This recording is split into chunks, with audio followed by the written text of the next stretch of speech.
Merci Nabilo Batobozuli Bakou ya kolanda biso na mokolo mwalelo na ezui ezali bongo branche moko to tchano océan du Congo bisika oto akaba Kongomani epa yo tongangaka to panzaka esiko to sasaka esika oyo tozali kosala éveil patriotique ya to ali bongo ko conscientiser ko mobiliser ko sensibiliser pe kolongola peuple congolais na bolema epai oyo to ko tchali tono na nzete po ete to benga yango malamu esika oyo to ali kosala mosala ya Jean Baptiste epai oyo to ali bongo basinzili po la kobeta mbela ete ngonge zali mabe peuple congolais telema esika oyo to zali komo kundula maloba nyonso ya koko la biso élaborer aloba la biso be chef yene laisser ni place que la mer passe et pas yo to telemi ferme fidèle ko la baku pour la cause ko ya République démocratique du Congo. Merci na manana na kunya do na États-Unis d'Amérique, merci na équipe pour la terre, merci na petit frère Zola, merci na Daniel Ngenda le big, merci na Charlie Chobo, merci na Bino Banso Baibo Kolanda Biso P maman sociale na Aken la Chabienne P na plus 32 ba maman missionnaire Basi Anguya Tikanzambe alola pambola Bino Anita Baba Fokuyo Moto Bakoko ya Lumumba P Bino Banso Bai oyo vous allez ko soutenir biso uta Florence wana na moni bongo papa na ngai Michael et na moni maman Célestine na moni bongo petite sœur na France de bozali tellement baike Tikanzambe alola a batela bino to bunda etumba oyo pamba te mazali belé lelo tukolobela lisukulu ya Martin Fayulu Madidi oyo ezopesa pito pale na kati ya République démocratique du Congo to ko simba lisusu makambo oyo ya este la biso peto ko simba makambo mayike ndambo pona koyeba nini esengeli to sala pe mingi to kovana la calendrier électoral wana toki mambangu na kokende bongo na enrôlement to banana ngo pambate e ko pesa pasi pe mawa bato bali ko bela to s'enrôler pambate esengeli moto nyonso azala na carton mais siko enrôlement yango bisika bi komona na te bato bayike ba ko kende pasi balobi motango ya biloko esengelaki ezala ba 1000 kuna ya koleka kasi ebimi bobele na motango ya ba 800 et quelque e ko sala pasi pambate enrôlement e ko sala na lolenge kani yango to ko senga la papa Denis Kadima basala sensibilisation to pe ba tisa bapande sango po ete totambola mipai na mipai ya kotalisaka bayi ekolo to bayi bakongomani bisika enini o esengeli bango bakende po ete ba s'enrôler po ete bisika peza biyike biyibani nanu malamu te kasi tobengi population bo s'enrôler pambate maponami oyo totala yango soko ozangi carton okotikala bobele bilobela nini okosala kasi mpona maponami tokotala yango na biso ya solo te pe lolenge tokomonela yango tokomona lokola kaka kozala nyamu po ete ekolo wa biso ezali mpe na kati ya occupation na banzi bouti koyokala mikolo mileki ba 23 bakei iyo pe matondo la tata mokonzi mo ekolo kasi EAC bango bazingami bisika wana mboki na maboko la biso te ali bobela maboko ya banilotique pambate boko mona ete Kagame ali wana ba Kenya ba Burundi ba Uganda bango ba telemi bazu mabele bazu yango pona nini soki M23 longwe esengeli to mona FARDC a récupérer peto mona bande ko biso ba oyo babimaki libanda ya mboka bango baye kozonga kasi tikino lelo atako moto moko azongi te pe parti wana ezali na maboko la biso te yango to ko loba ete etumba ya Congo c'est le faisalité bayi mboka to tele mato bunda pamba te to lina likambo penza ya pasi oyo ezali likambo oyo etali mabele na biso nde ko sala pasi esengeli ngai na yo to bundela mabele na biso ya ekolo kasi wana bande ko ngai bozwa na lubilo moko vidéo oyo ebongo tozonga la sima. On est en train d'envoyer les gens, les distraire dans des violences qu'ils ont fomentées, dans une histoire de M23 dont ils sont complices. Et je l'ai dit à qui veut m'entendre, et je l'ai dit aux Congolais et aux Congolaises, que l'histoire du M23, il faut que les Congolais analysent bien cette affaire, parce que M. Félix Tshisekedi est un des responsables qui a causé le tort au pays. Le M23 lui colle à la peau, comme le M23 colle à la peau M. Kabila. Donc les deux, ils sont responsables avec M. Kagame, ils sont des amis. Je vous ai dit que le couple FCC Cash existait toujours. Tout le monde est suspendu à la situation sécuritaire. Pas simplement au Nord Kivu, à Ituri, on ne parle plus beaucoup. Au Maïndombe, on n'en parle presque plus. Dans les Kwilu, dans les territoires de Bagata, dans les Kwango, à Kinshasa même. Donc, tout est fait pour distraire les Congolais. On voit bien que la CENI a mis dans certaines provinces moins de kits d'enrôlement que dans des provinces où Monsieur Kadima et la CENI pensent que la fraude se passera sans contestation. Donc nous nous disons que cette fraude qui a commencé depuis la mise en place des juges constitutionnels le 20 juillet 2020 et ça a suivi la loi électorale, la loi sur la CENI et l'installation des membres de la CENI parce qu'on veut sous-estimer le nombre d'électeurs dans les provinces qui sont totalement favorables à la résistance et on veut surestimer là où M. Tshisekedi est faible. Et donc, on prend le même, on recommence. C'est exactement ce qui se passait sous Kabila, où on gonflait les provinces du Katanga et les provinces de l'Est. Aujourd'hui, le Katanga est totalement mis à l'écart.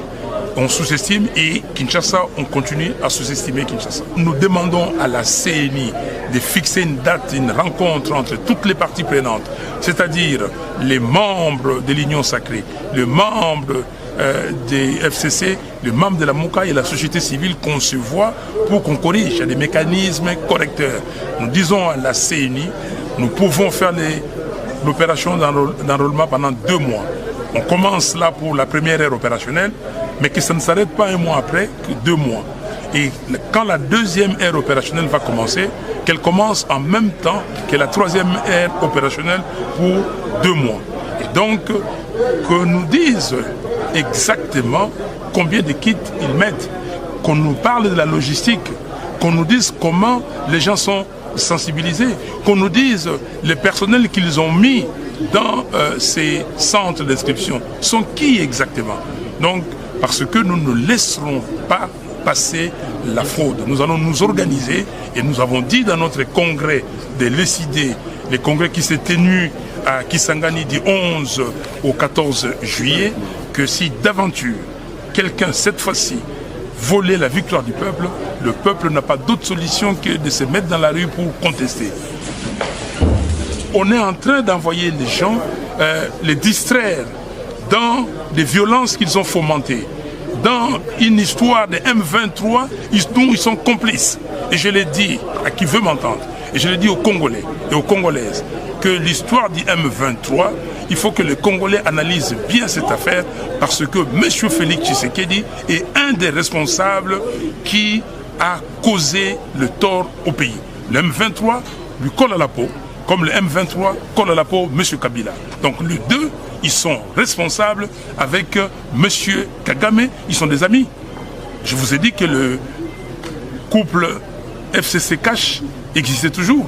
Tout le monde est suspendu à la situation sécuritaire.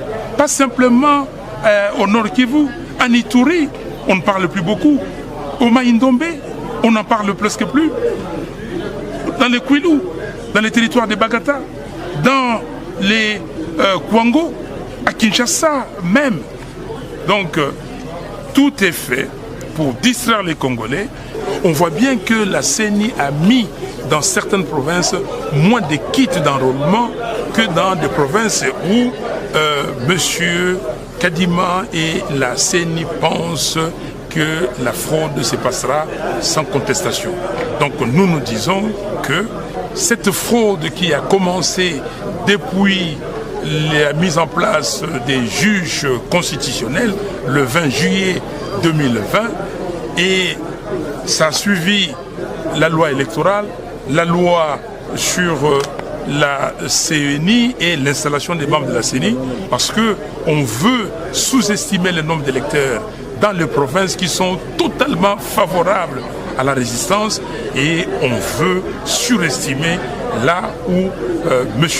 Tshisekedi est faible. Et donc, on prend le même, on recommence. C'est exactement ce qui se passait sous Kabila, où on gonflait les provinces du Katanga et les provinces de l'Est. Aujourd'hui, le Katanga est totalement mis à l'écart. on sous-estime et Kinshasa, on continue à sous-estimer Kinshasa. Nous demandons à la CNI de fixer une date, une rencontre entre toutes les parties prenantes, c'est-à-dire les membres de l'Union sacrée, les membres des FCC, les membres de la MOCA et la société civile, qu'on se voit pour qu'on corrige. Il y a des mécanismes correcteurs. Nous disons à la CNI, nous pouvons faire l'opération d'enrôlement pendant 2 mois. On commence là pour la première ère opérationnelle, mais que ça ne s'arrête pas un mois après, que 2 mois. Et quand la deuxième ère opérationnelle va commencer, qu'elle commence en même temps que la troisième ère opérationnelle pour 2 mois. Et donc, que nous disent exactement combien de kits ils mettent, qu'on nous parle de la logistique, qu'on nous dise comment les gens sont sensibilisés, qu'on nous dise les personnels qu'ils ont mis dans ces centres d'inscription sont qui exactement. Donc, parce que nous ne laisserons pas passer la fraude. Nous allons nous organiser et nous avons dit dans notre congrès de l'ECID, le congrès qui s'est tenu à Kisangani du 11 au 14 juillet, que si d'aventure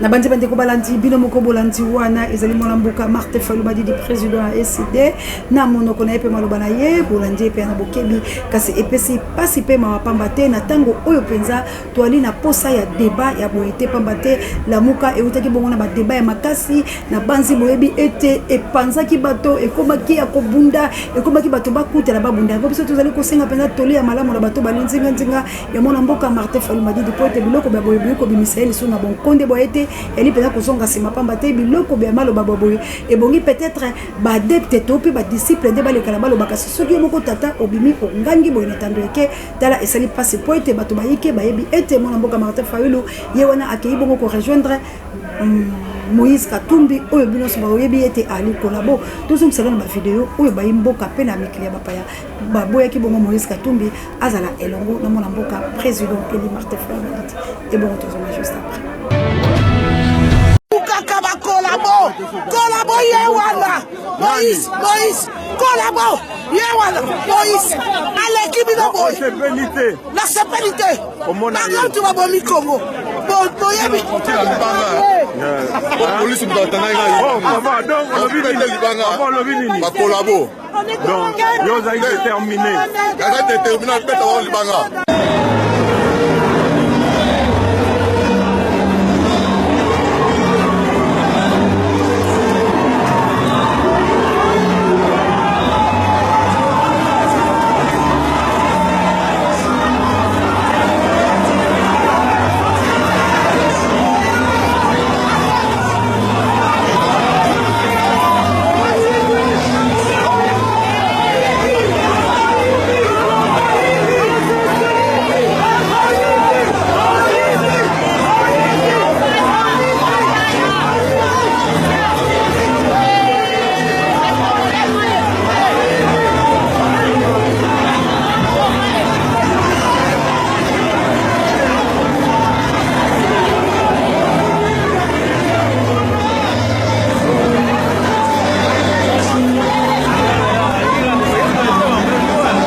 bien. Mais qu'est-ce qui se passe? Pourquoi on fait ça, Moïse? Ah, mon frère. Ok, ça va, papa.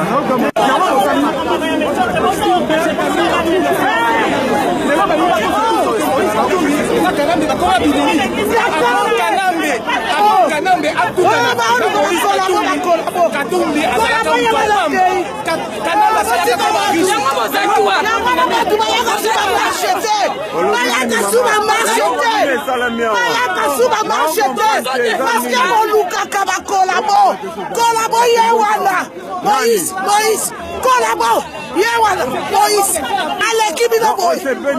La sécurité. Maintenant, tu vas voir mi Congo. Donc,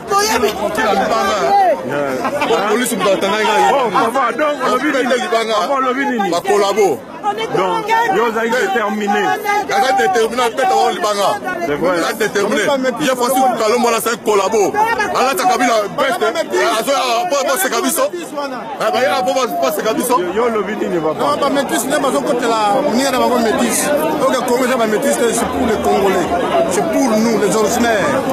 Les pères et les mères. Toi na Zamba, toi na Mboka, toi na Nyos. Ce n'est pas pour n'importe qui. C'est pas Sangisi Moutou. La Congo c'est facile. C'est fini. Merci. Donc Bino Boboy Moïse. C'est ça qu'on peut t'attendre. Mais tu vois, moment où on dit qu'il y a expression libre. On doit faire la choix naïe. okay. Donc tout le monde attend que non. Oh, ceux qui n'ont non. Le Congo c'est pour les Congolais. C'est pas les Congolais. Merci. On va douter, on va mélanger. Si. Boni boycott. Babomi bat na kin. Baboma iwan. Baboka iwan na église. Tu comprends ça trouble na église. Oui. Oh mais oui, pour ça c'est la sécurité. Francis Kalom, Alain Kabila veste. Moïse Katoum.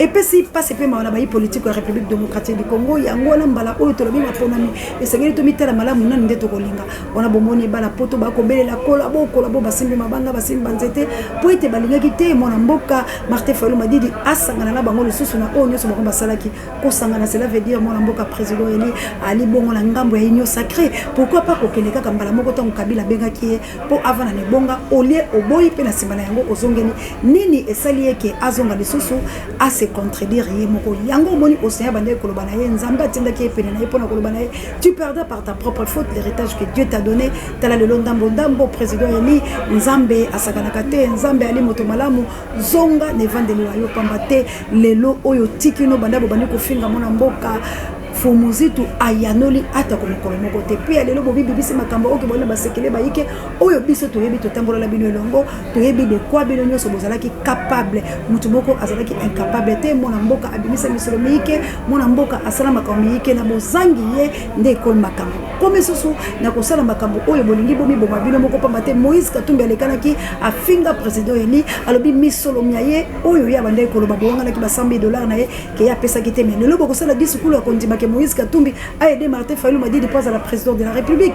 Alors biloko oyo esali biso passe pe ma pambate na kati ya etumba oyo to komona ete boko sala politique ya mabe ya ko nuire population congolaise ya ko sala peuple congolais mabe yango to kolela ete na tango noso bino bato bolinzinga nzinga ya mona mboka Martin Fayulu Madidi ya solo ata ko bino moko bolobaki ete boye ko sala politique po te bozwa misolo kasi ngana yebi na eteni ya politique bazwa misolo te ya boye boko sala passe na be ba kongomani bino moko bozali kondima ete boko zwa te soki candidature à président de la République yango la bokoyo ko sanier na Kabila mais pourquoi pas bondima ki yango kaka avant poto tambola malamu bande kolanga la muka ezali société coordination ya la muka ezali pas mbaté na kati ya la muka to monaki makambo nyonso pe bakisation oyo bakizaki fu muzitu to yebaki ete muzitu ale moto mabe Fayulu atikeli malamu kasi na lelo Fayulu patalisi biso ete na yena muzitu moto moko azali te libelo blanc bonnet blanc donc la kati na bango batambola ki na baoka kala lolenge ya malamu te kasi nezeli ya kofinga penza bande kolanga to tika yango po ete ali politique mabe lelo mona mboka Martin Fayulu Madidi alobi ete soki peuple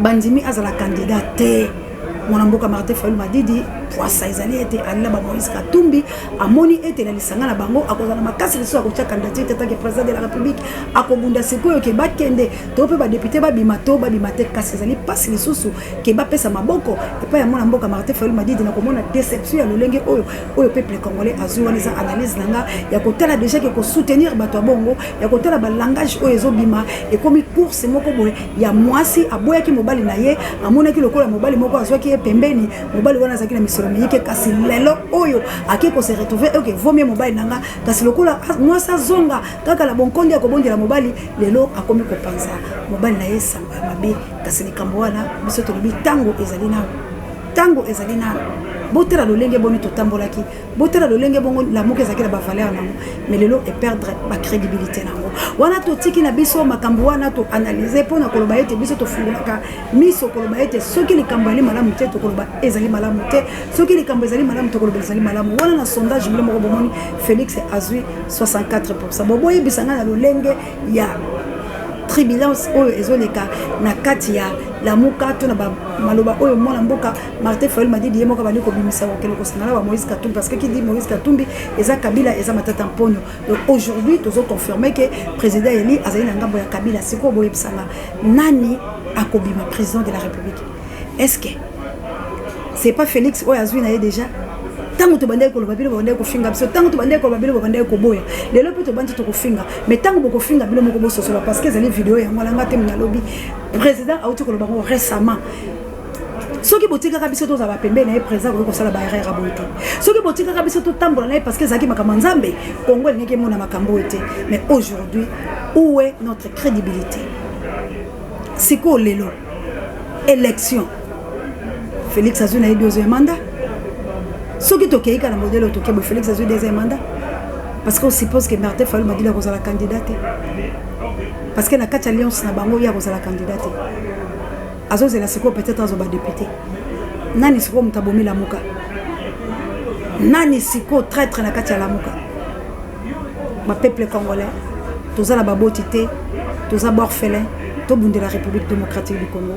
Aujourd'hui, na lolenge Félix akomi ko kende malembe akomi ko prouver ce ko yoke yende akotika la deuxième mandat et opposition ezate opposition ezalité parce que le bangono so bakosala alliance et bino peuple c'est ko so boboy ko yoke la personne que to badai ko bisabilo ke to tambola to telema poto bundila mboka la biso Congo et kei nango na maboko ya babotolo aujourd'hui Rwanda zo festoyer aujourd'hui bato belé bazako sepela pambate bilo moko bomonaki bato baike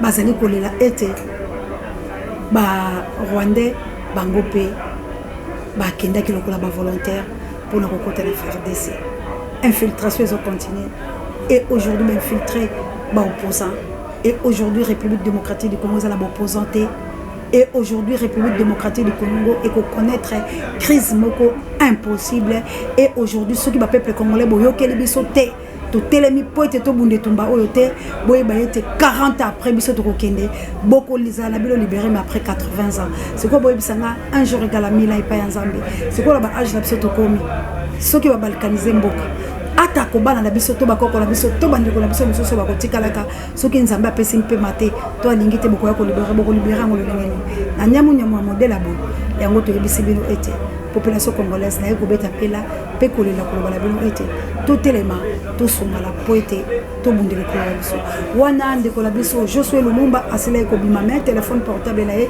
ezali bobela maboko ya bato ya aner to kolandela yango to yeba pourquoi yango to zali ko senga la bino ete bandeko la biso na combat auto ali ko bunda total bisika nini to zali ko de poete lelo bo comprendre j'ai ba politicien ezali comme mabaninga pe ko tindika ba on sika ya mabe tout élément na ka ya peuple e ko zala malamu poete ba politique bali bato ba sensa ka lolenge plutôt na tango yoso mama diwa assalamu alaikum ba musulman ngai mbote la bilo nyonso biso to ke sensibilisation pour to zali ko bela ete la ba kongomani ba fungola miso mona mboka kadima atali sabiso bisika nini ba sale zali poete bato basarole kasi na likambo telema ponami pe na lolengo tozokende ngali susu kana yeko yebisa bino ete tokokende na négociation pamba te bomoni course yango ya balie lelo bilo moko bomoni na pole pe na poisa bato oyo totielaki motema lelo batiki biso na balabala kasi lobi bokobuya lisusu koyokela biso lobi bokolinga lisusu tokotela lisukulu ya mabe lobi bokolinga lisusu totambola sur la bensilt en tout cas nazali koyebisa bino ete tobima na sema ya bapolitike bandeko oyo bakandaki kolobana biso ete sorti au milieu des politiques